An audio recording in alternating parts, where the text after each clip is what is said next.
Welcome to Sisters in Company Talking About It live show. Hosted by me, Dr. Sharon Cradle and Sherelle Higgins. We will be discussing intriguing, intricate, inspirational, informative, and intelligent topics with our individual twists and talents. We will present real stories, real solutions, and engage in real talk. So we invite you to be our company every Sunday afternoon at 3 o'clock p.m. as we focus on transcendent thinking that will move you forward. You become the company you keep. What company do you keep? Oh yeah, we are biological sisters by way of the south side of Chicago. So get ready to keep company with us and our guests as we talk about it.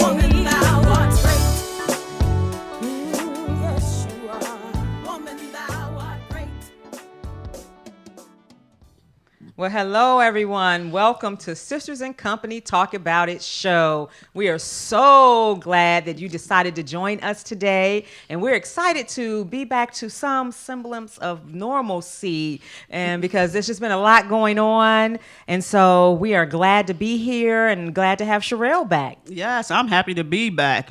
I feel like I've been gone a long Yes, time. yes. It's probably been just a couple of weeks, but it seemed like it's been a long time. Yes.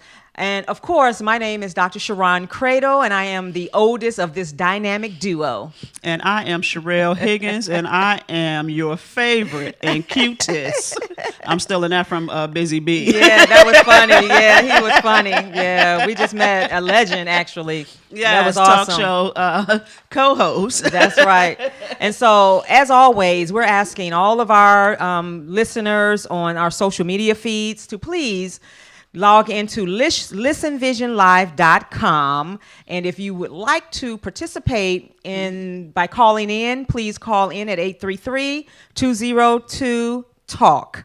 So, it's been a wonderful weekend for me. We're going to start out with our scripture for today, which is Ephesians 3:20, and it simply reads, "Now to him who is able to do immeasurably more than we ask or imagine, according to his power that is at work within us." And that particular scripture is, again, relevant to what we're going to talk about today.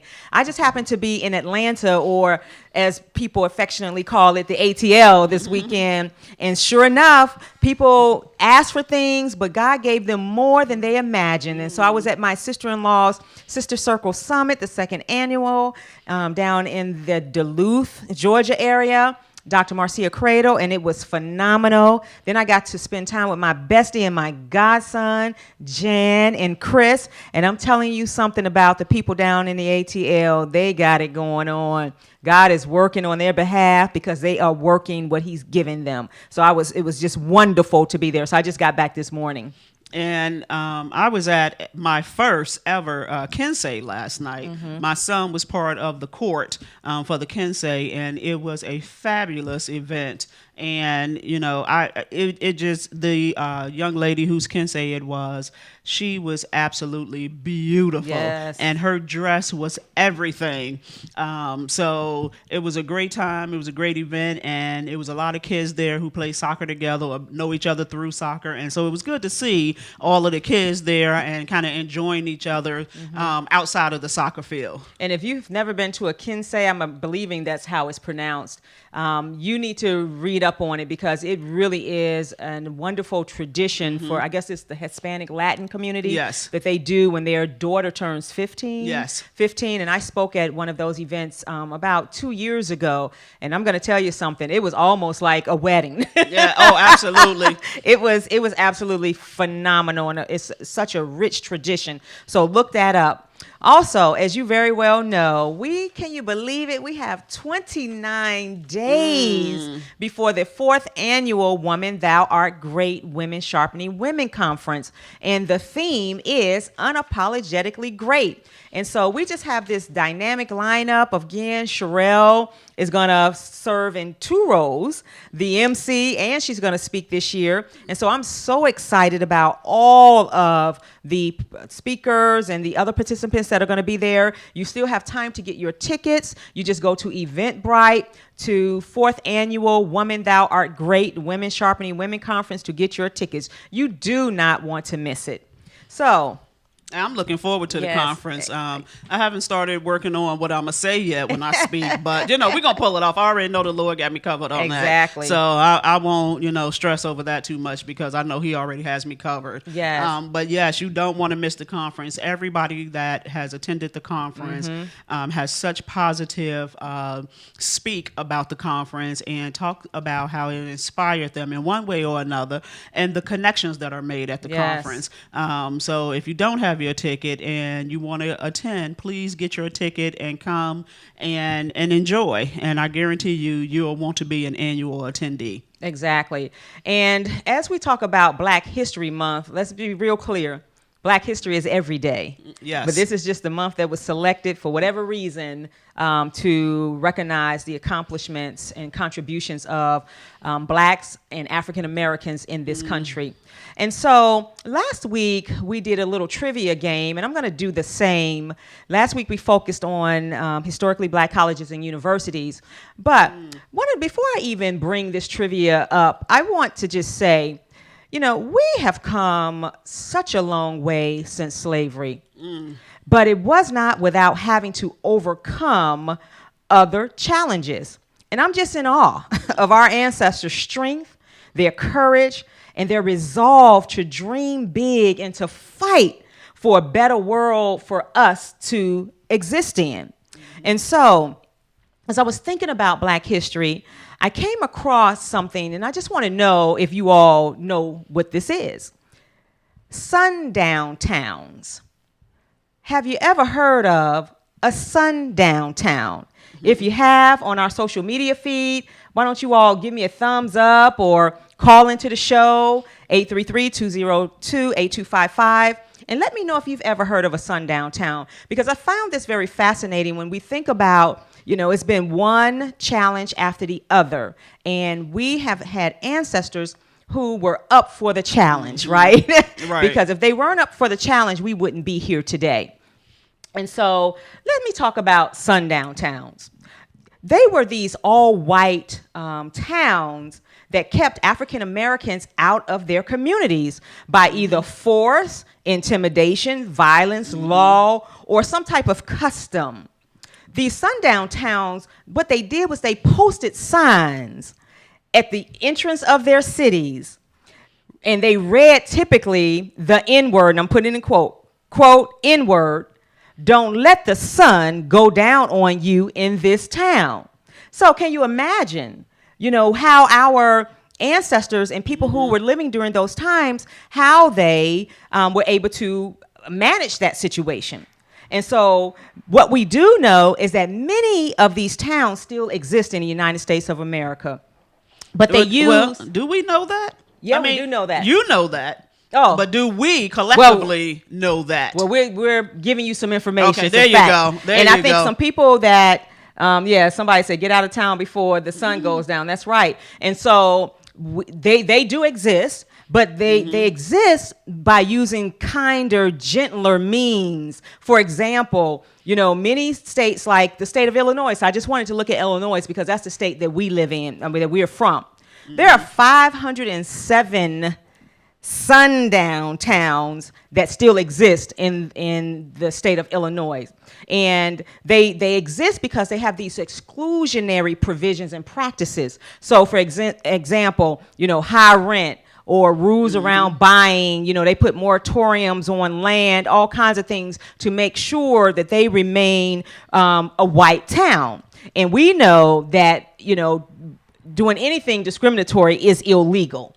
And so, but these towns still exist because when you go to these towns, you're not welcome, right? And so one of the things I was very fascinated with, I was telling Sherelle, I said, I've always heard and understood actually that Chicago is one of the most segregated cities in the United States of America. And it's because of how people live. You got the south side, you have the west side, you have the north side, you have the east side, and they predominantly are of one particular race. And then you have communities, the Polish community, the Jewish community, the Indian community. So you have all of these communities which are highly segregated.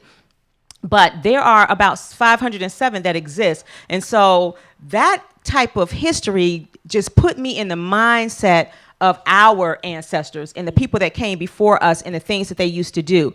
I remember my husband was telling me about his grandmother when they had to travel certain places. They could not stop at the restroom. She always had like the chicken in the bag and everything was there for them so that they didn't have to stop in these small towns. So that's just a piece of history that we just need to know, and it's called sundown towns. And there are a lot of them across the United States, so make sure you know if you're traveling and the roads take you through rural areas or take you through, off the main highway, make sure you know where these towns are so that you don't get caught in a sundown town because, for the most part, it's probably not going to be safe for you. And so this is the deal. Rolling right into that, how many of you knew that this country does not have an anti-lynching bill? How many of you knew that? That's just mind-boggling, right? So, no, there isn't one, but we do know that Kamala Harris, Cory Booker, and Tim Scott, who is Republicans from South Carolina, they introduced a anti-lynching bill. But the first introduction of an anti-lynching bill happened in 1918 and then again in 1922 and 1934. But it failed due to the Southern Democrats who formed this powerful bloc to make sure that that anti-lynching bill did not come to life. However, in 2018, the Senate unanimously passed the anti-lynching legislation, and the title of it is the Justice for Victims of the Lynching Act.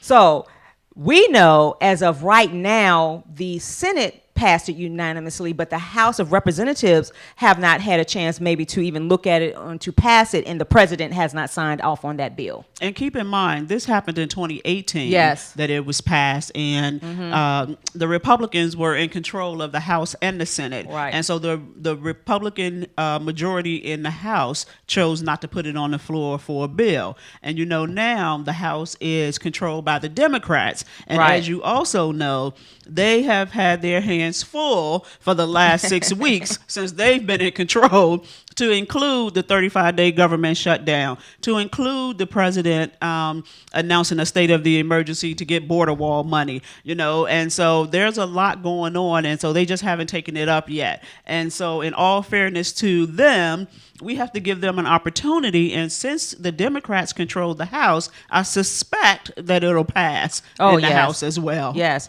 but that's just so interesting, and we don't hear much about lynchings anymore, but they still happen. And so if you Google and you read newspapers, you'll see that some have happened in Georgia, in Mississippi, in Texas, and so you need to know what's happening. And so thank goodness that somebody is like, well, why don't we have this law passed yet? Because it is a crime. It should be a crime to lynch someone, right? And so just pay attention and do your research, because this is still out there and it has not gone through the full process yet. And also, there was a lot of talk in the media about presenting it as this just came up, and how the Democrats was trying to take advantage of and capitalize off the Jussie Smollett situation, where, obviously he said that there was this incident that happened on January 29th in Chicago,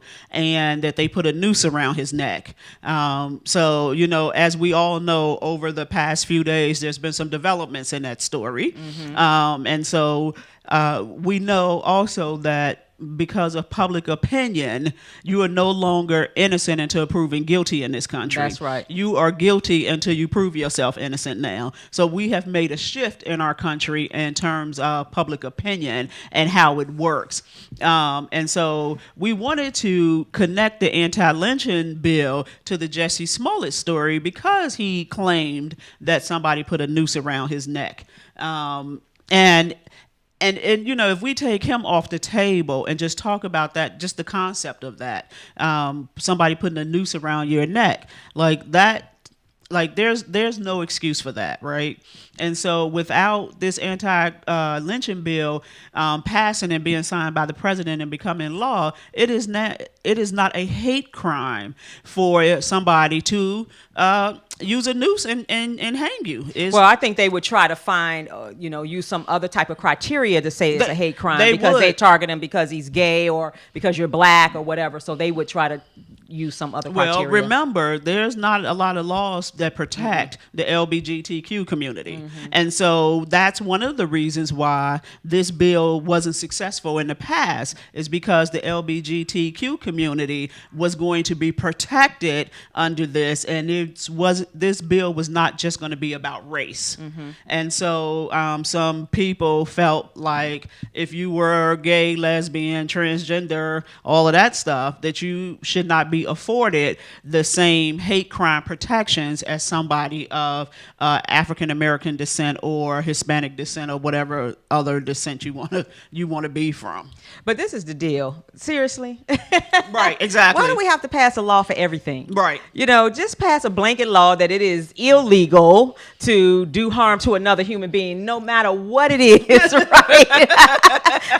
Just, to nitpick and try to decide because you're black, because you're, woman, female, because you're gay or whatever. To me, it is ridiculous. And we live in a country of so many laws. And if we just had a law that was a national law that said that it's a crime to do that. Right.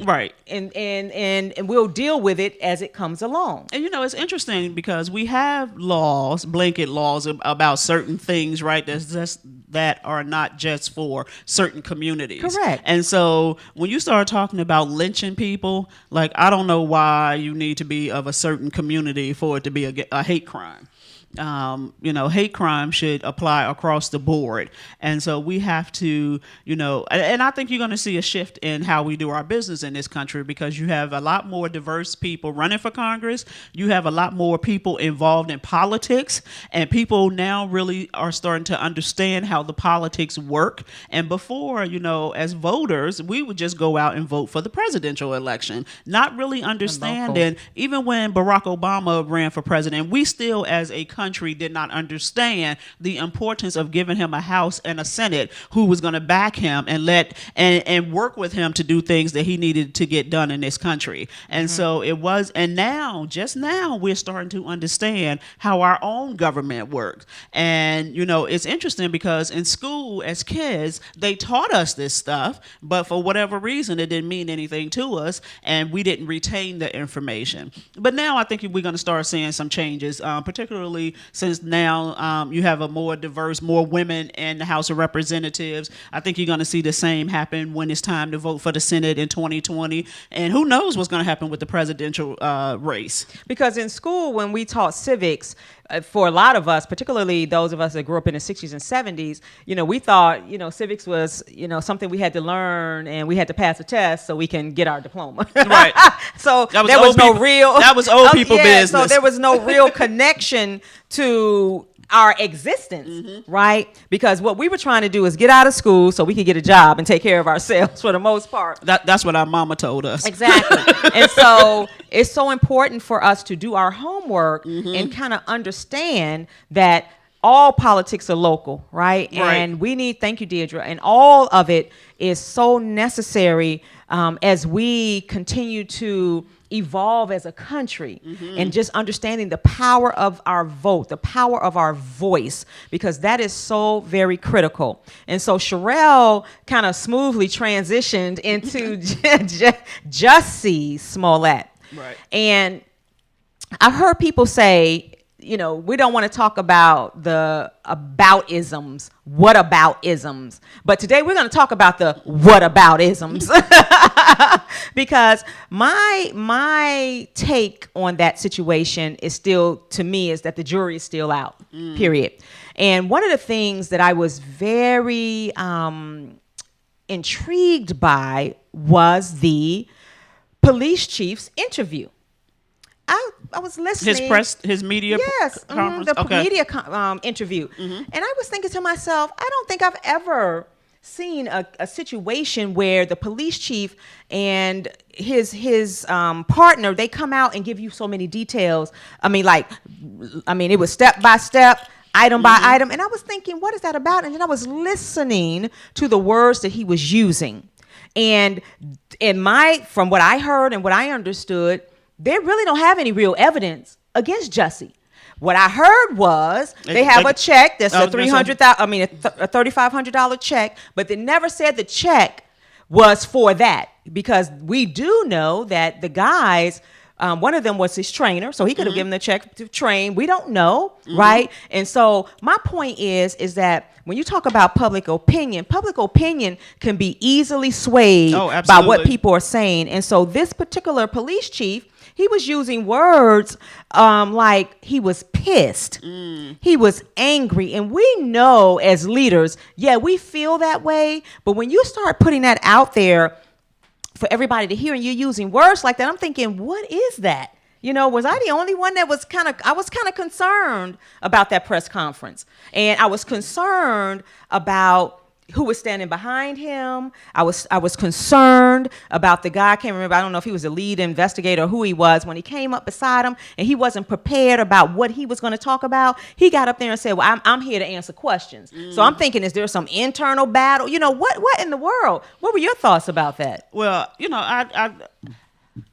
I purposely did not speak publicly about Jussie Smollett and the situation, because I just wanted to kind of see what the facts were going to be and how it was going to, was going to be laid out. However, if I wanted to put myself in that police chief's shoes and really try to understand his perspective, I have to first acknowledge that he has one of the toughest cities to govern in this country, right? And so he is trying to balance, as an African-American man, he trying to understand, like, why would another African-American man do that and put his city through what they went through to, taking the resources away from the people who really are victims of crimes to stage this crime, if that's a fact. Fact. And the resources and the time that it took to, get to the bottom of what they think the ultimate solution, the ultimate, help me out with the word. Well, let me tell you what I think.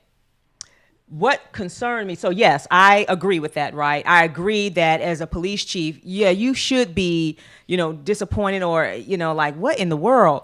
But to say that or to portray it as if Jussie Smollett was the cause of all the problems in Chicago. Oh, no, he was not the cause. No, exactly not. No, and that so had lots of Chicago problems. had its issues way before Jussie Smollett. When you think about the McDonald kid, and so they're standing up there and there's a police department that lied. Now, so I'm talking about the whataboutisms that lied and covered up, what happened with that young man. Right. You shoot somebody 16 times in a matter of 14 seconds in the back and lied, and they did not release the tape. So what I'm saying is, yes, deal with Jussie Smollett, whatever evidence you have, but don't try to make it as if he is why we are in this position. No, you're not in that position because of him. And what Jussie did to me was, it was despicable, if that's the truth,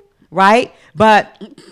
And why, and I'm thinking, why would somebody do that? Right. But there are some bigger fish to fry, and I agree with him when he said the media gave that situation more attention that it deserved because he was a pop star. Right. And so, somebody is saying that the police chief, he's going to be on the ABC show tomorrow.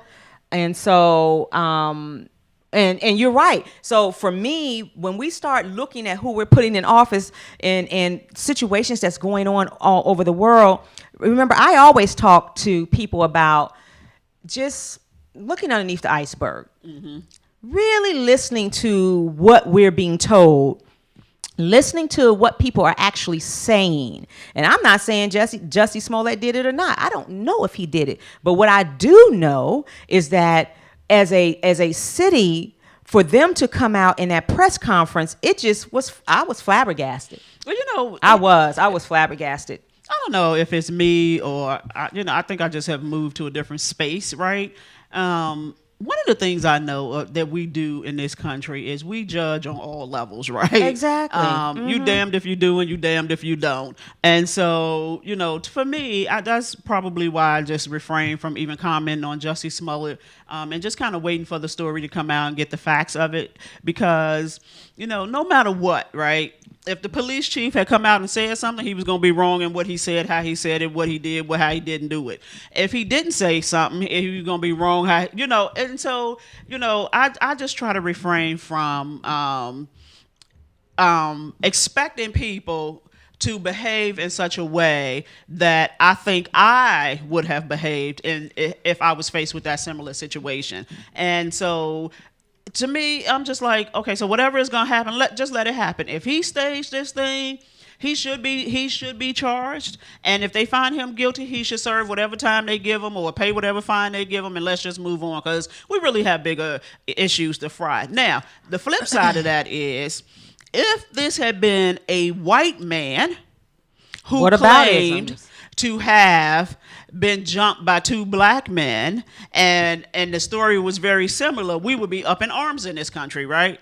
And so, we have to just really be careful about, coming to a conclusion prior to getting all of the facts for any story. But to me, it is not about he's damned if he do and he damned if he doesn't. It's about your character, and it's about fairness, right? And it's about, making sure that, and we already know that there is not a lot of fairness. And so people are looking at these situations and they're like, what?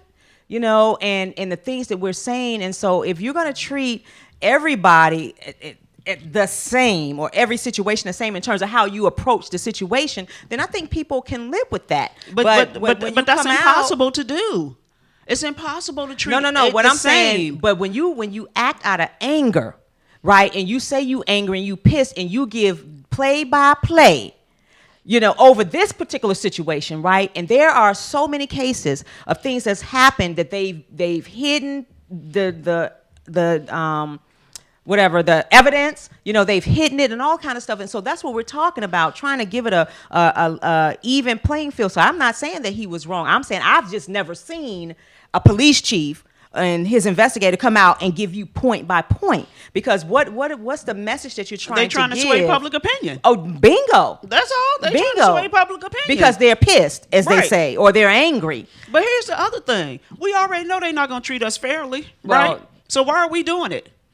We already know whatever we doing that causes us to have these interactions with the police officers, not necessarily those that are just shooting and killing black folks. I'm not talking about that. I'm just talking about if we put ourselves in a situation. But we don't always put ourselves in situations. No, I said if we do. They get targeted. If we do put ourselves, if he is in fact guilty of what they're saying he did, then he put himself in that situation. That is and then he can't then turn around and expect, because we already know it doesn't happen, for them to treat him fairly. Well, let me tell you what's so interesting about that. And fairness is in the eye of the beholder. Yeah. Well, there's law too, but yeah, absolutely. This is the deal. One of the things I found very interesting was that the police chief at the end, they asked him a question, and they asked him, if he is guilty, what do you think the punishment should be?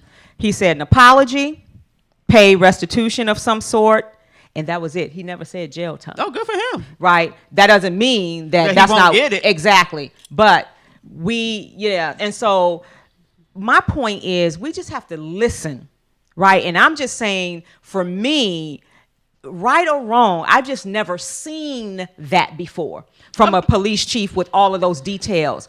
And then to just see the interaction between the person who was going to come up and give the details on behalf of the chief, and he didn't even know his role, so it appeared that he was unprepared. It was just a very interesting, to me, a very interesting press conference. And so, and if it was to sway public opinion because you're using the words that I'm pissed and I'm angry, then you probably successfully did what you set out to do. But we know we live in unprecedented times, We right? do, yes. We had never seen the FBI director come out and Oh, my say goodness. that somebody was a subject of an investigation and they was running for president, right? We had never seen that before. We've never seen this kind of behavior at the White House, right? And so, we live in unprecedented times, and as a leader, I understand the frustration, right? But I, as a leader, try to, I know I had a situation at work where I was extremely frustrated, right?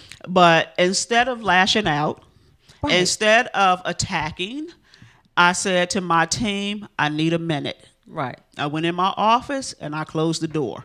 I said, I just need a minute. And they respected that because I knew that I was not in a good space, and I didn't want me to say or do something that would then not be to my advantage. And so he came out, he was frustrated. And so we're just living in unprecedented times. And, Jussie Smollett, what I thought was really interesting is clearly for me, when they first was starting to suggest that he may have staged this, I say he has a mental illness, right?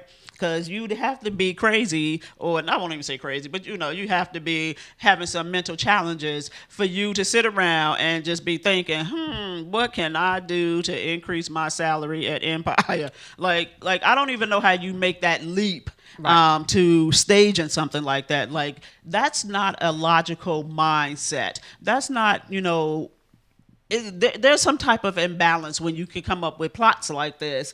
If it's true. If it's true. If it's not true, shame on the police department and shame on everybody else if it's not true. And we do know that we have maybe thousands and thousands and thousands of people locked up who are in jail for things that weren't true. Oh, and absolutely. so there's a distrust, right? And that's just that's real talk. There's a distrust. But let me talk about some whataboutisms. So let's say he's guilty. Will he be able to claim affluenza? I'm a rich boy because I get 100. Because I get 100. Fair. Yeah. Will I be able to claim affluenza? No, because it's not fair. And will I be able to say I'm going to blame it on somebody else because of my richness or because of this or because of that? And it's just crazy, right? It's a crazy type of situation. And we know that these things have happened. And it depends on who you are. Absolutely. Oftentimes, the color of your skin and the amount of money you have. Let me tell you about. We're not living in those kind of unprecedented times where we can claim that we were too rich and didn't know what we were doing. We ain't there yet. We got a long way to go before we get there. But I met this young lady on the flight today coming back from Atlanta. And she is a African-American female prosecutor in Florida. That's all I'm going to say. And she was telling me that people, when she became a prosecutor, people were like, you wrong for that. You wrong for being a prosecutor. And she was like, no, you need me on the prosecutor side. You need to see me. And so she said she was fighting that battle because she was like, particularly our black men are like, why are you a prosecutor? And then she had to actually explain to some of them, you need me on this side because I'm going to make sure that whatever crime they're accusing you of committing, if you get go to jail for, get time for, that you get fairness, right? And I just thought that was very interesting. And so when we set out to do these type of things, we got to know what positions we're putting ourselves in, who we're up against, that we know that the law is not always equal. It's just not.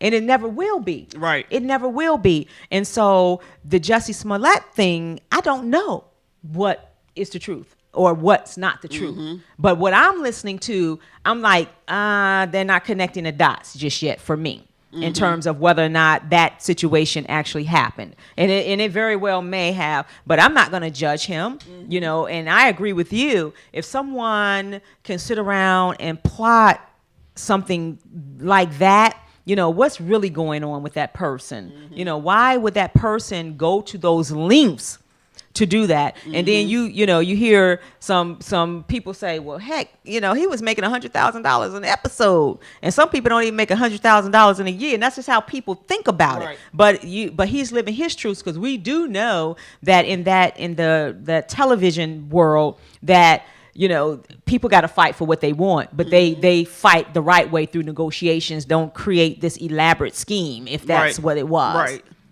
So that was just a very interesting case, and it's still ongoing because we don't know. Right. And we know that the police chief is going to be on Good Morning America tomorrow. That's making his rounds. Yeah, that's just mind-boggling to me. He got to make his rounds. Hey, he getting his fame right now. Yeah. He getting his fame right now because this is going to take him to his next job. So yeah. Maybe it is. Maybe or maybe not. He gonna get his next job because he gonna get a lot more visibility. And so can I talk? And you and I didn't talk about this, but I just want to throw this out because I think we need to have a conversation about whataboutisms. We're spending all this time in the media on Jussie Smollett, and we're not talking about these Catholic priests.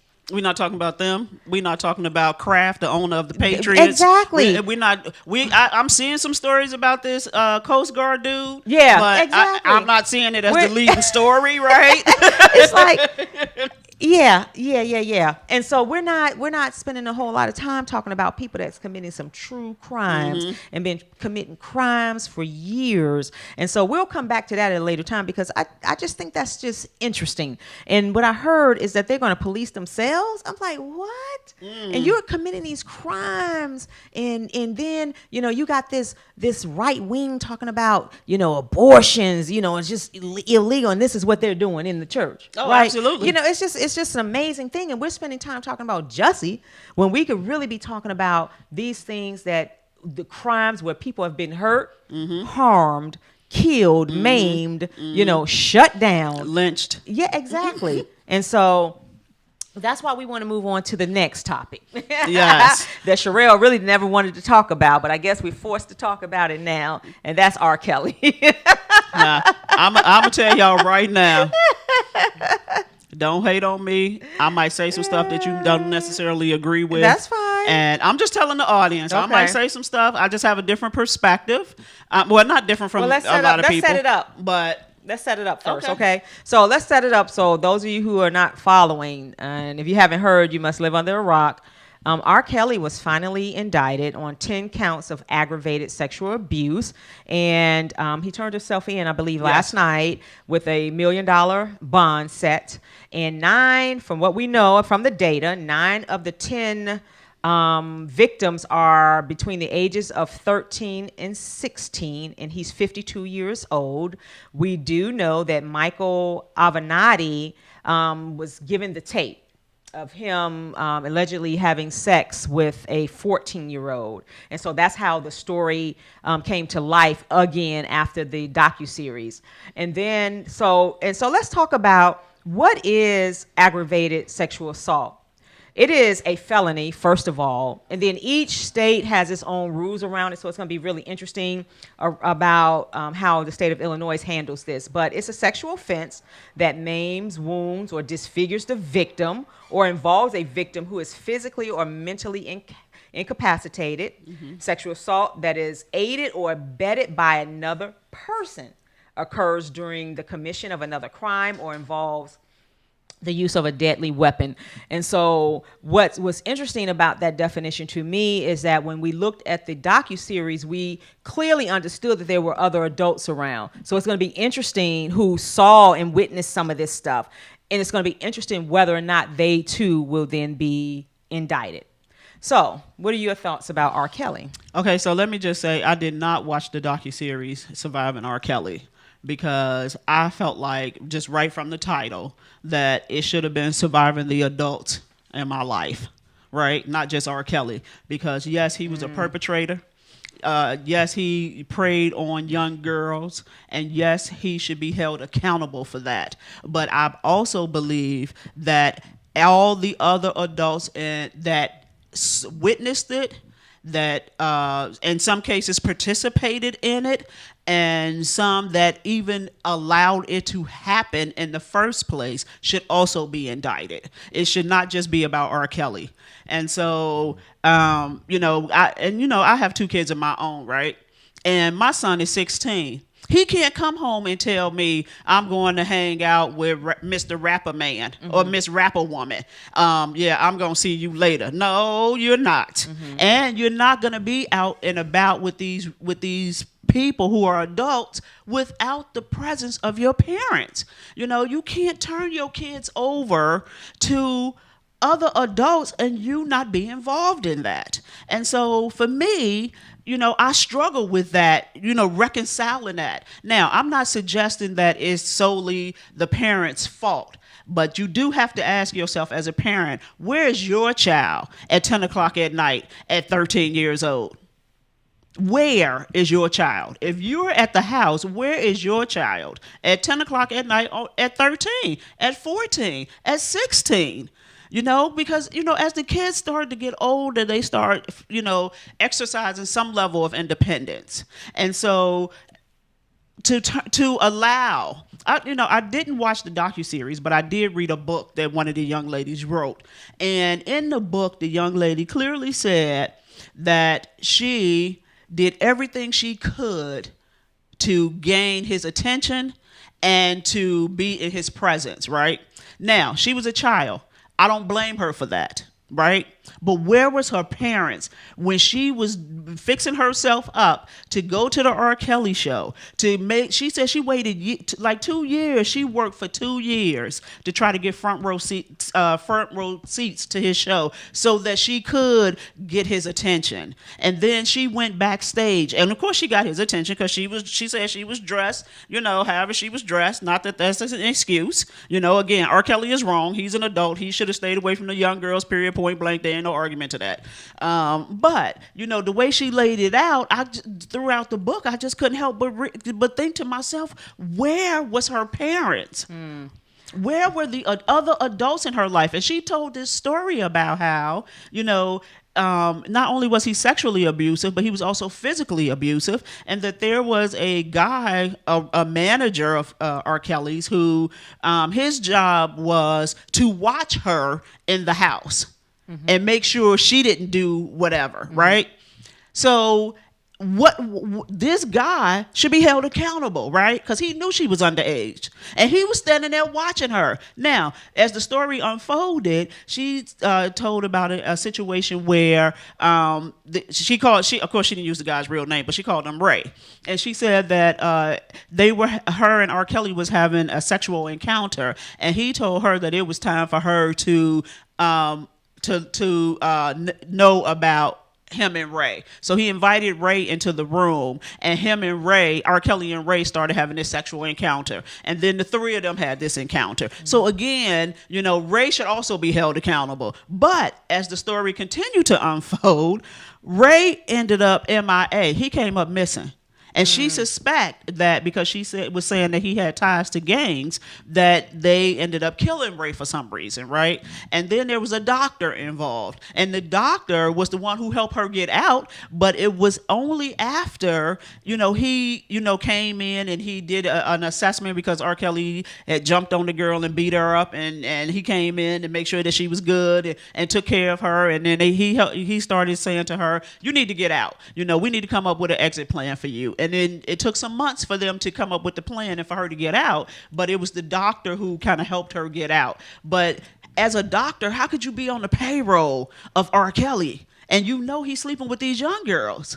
Let me just tell you something, though. What we know is we talked about things are not fair. All parenting is not the same, right? And we do know that parents approach things and think about things so differently. And so, and because I've talked to some teenage girls, and they're like, our parents have no idea that when we were in high school that we left out the side door. We had a bag, and we had something in, some change of clothes, and that these older men would roll up to the back of the building or behind the football stadium or whatever and pick us up and we would go out and we would have sex and they would buy us stuff and then they would bring us back to the school. So I'm not going to say that all parents are liable, because some parents just don't know, because teenagers, we always talk about that frontal brain, lobe of the brain. They're not always capable of thinking through the consequences of their behavior. And then they, for whatever reason, the young ladies told me the reason that they would do that was because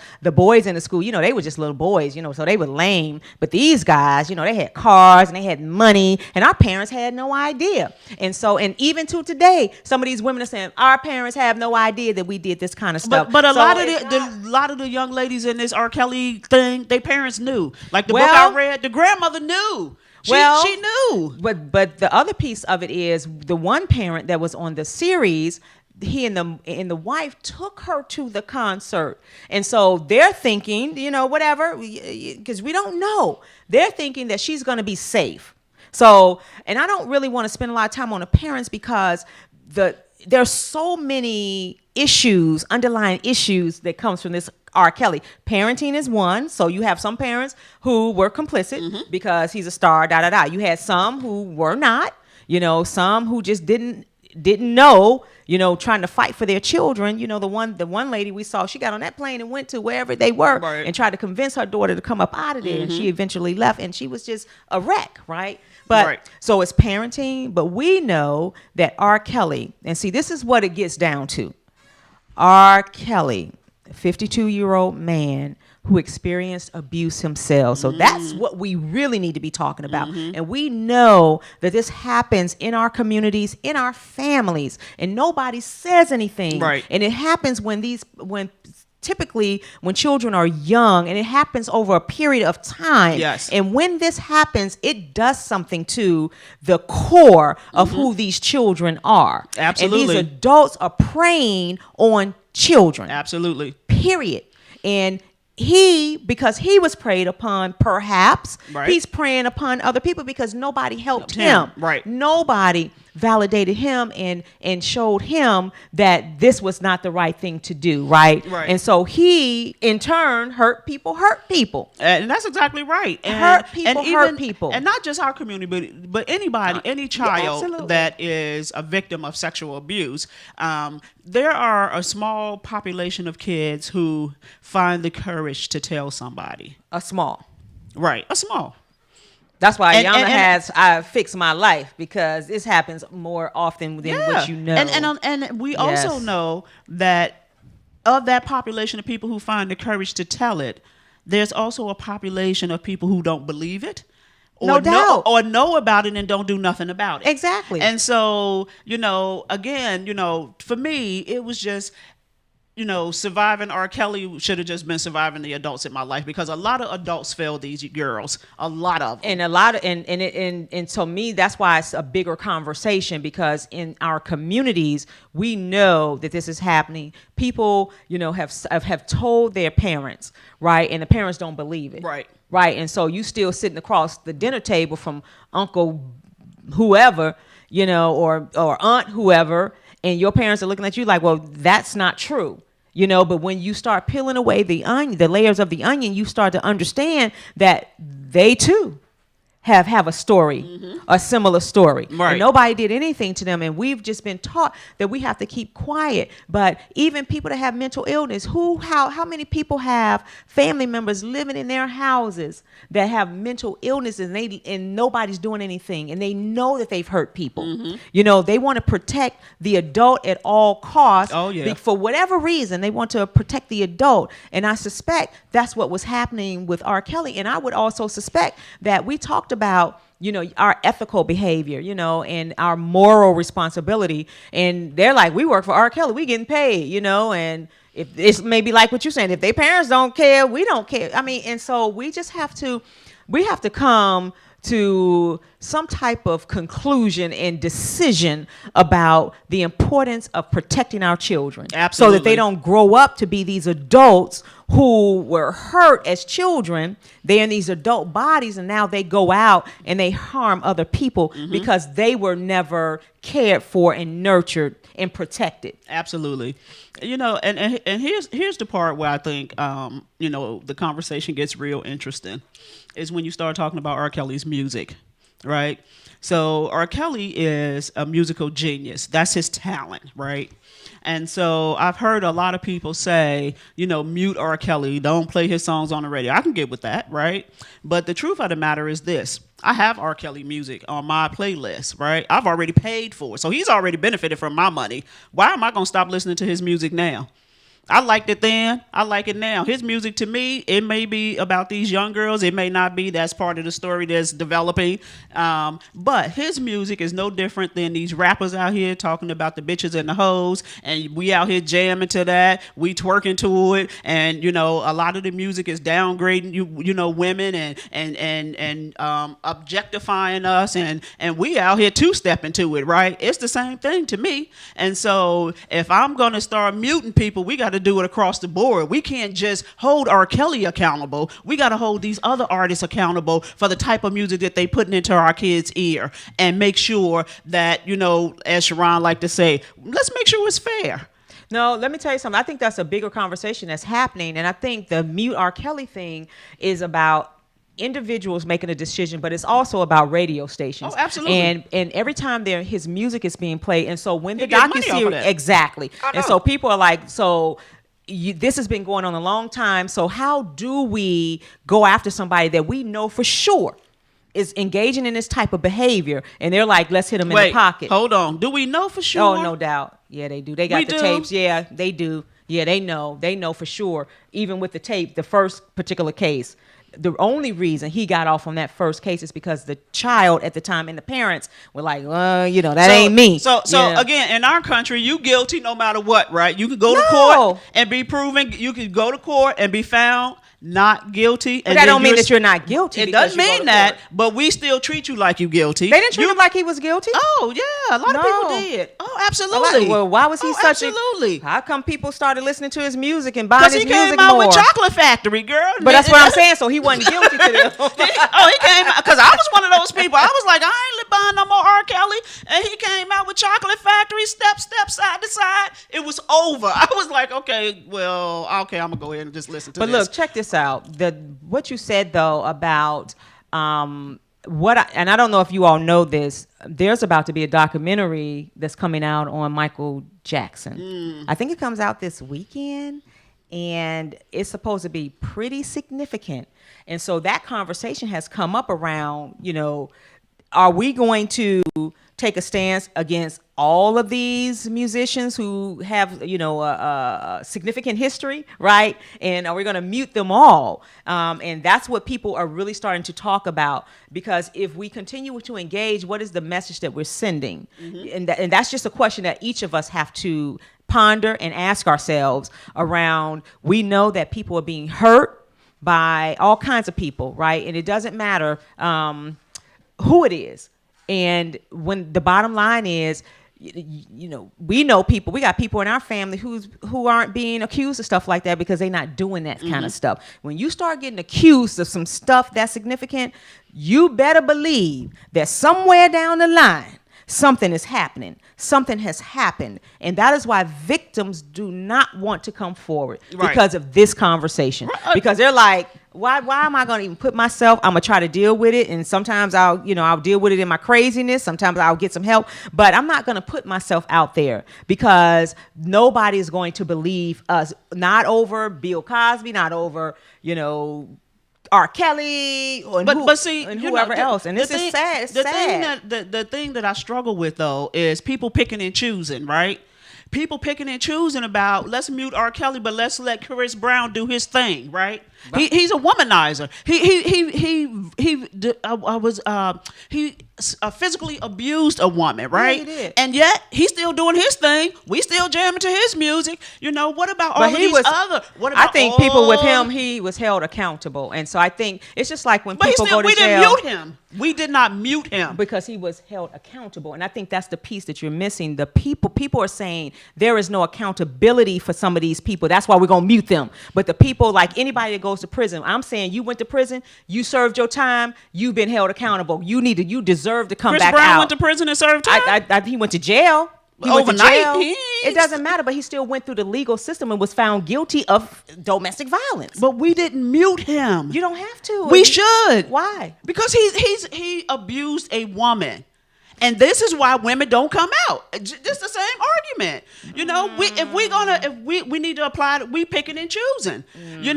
What about the football player who was on one team, was accused of domestic violence, and then he got picked up by the Redskins the next day as soon as his team let him go? We picking and choosing what the consequences are and how we going to deal with those people. I think we're going a little bit extreme in terms of what we were trying to focus on. I don't think so. No, what I'm saying is this, whatever's going to happen with him, I'm talking about it's a more in-depth conversation around our community and around who we are, what we allow to happen, what we know is happening in our community, in our houses, and for whatever reason people want to protect. One of the persons that's going to be, I'm not going to give her story away, that's going to be at the conference, she talked about this happening to her, and the reason she didn't tell her daddy, right? She didn't want her daddy to go to jail because she knew her daddy would do something to that person, right? And so it's a very complicated thing, and it's a psyche and a pathology. And so what we're saying is just be held accountable. And absolutely. If you want to mute, you mute. If you don't want to mute, you don't have to mute. But the people are talking about the law, and the muting was to get the attention of him, to let him know that people were serious and that it was about to be a movement, because they knew that over time all of this was allegedly happening. If R. Kelly is guilty, and I'm gonna say if, because I still want to hold on to people are innocent until proven guilty. Oh yeah, I still want to hold on to that. Absolutely. So if R. Kelly is guilty, he needs to go his behind the jail. He wrong. It's two left shoes, and you can't make it right. And then we have to talk about that, because we have a lot of people that have mental and emotional issues that's in jail. And I'm not so sure, I think that's a fine line if they're not going to get any help while they're in jail, right. So it's a lot. And so the question is, can we separate the art from the person? That's the thing. That's the real question. Can we do that? And that is hard for a lot of people, because I think we do it like regularly, like a lot. We do it. We separate the art from the person. And sports and music, same thing. Hollywood, all of that. We separate the two, just depending on who it is and how we feel about them. Right. And I don't think that anybody should get a pass. No. And I do believe that people should be innocent until they're proven guilty. I just do. And we know that doesn't always work out. Right. It doesn't. In certain populations' favor. And just like, you brought up the Michael Jackson thing. Yeah. He went to court. He was found not guilty. But here we are. And they're about to, and that is about to be a very interesting conversation, because from what I understand about this particular documentary, it's going to be some stuff. Oh, I'm sure. I'm like, So anyway, should we mute him? He's not. He's no longer with us. And when we mute him, we're now impacting his kids who get the royalties, right? And they didn't do nothing to anybody. And so, do we mute him? And I think that's everybody's individual decision. But if you're going to be a part of a movement, it's about, looking at what that movement's goals and objectives are, and whether or not you want to be a part of it. But we have to end the show. And he's like, wrap it up. But this was such a great conversation. Yes, absolutely. We are looking so forward to seeing you all next week. And remember, get your ticket if you have not purchased it to the 4th annual Women That Are Great Women Sharpening Women show.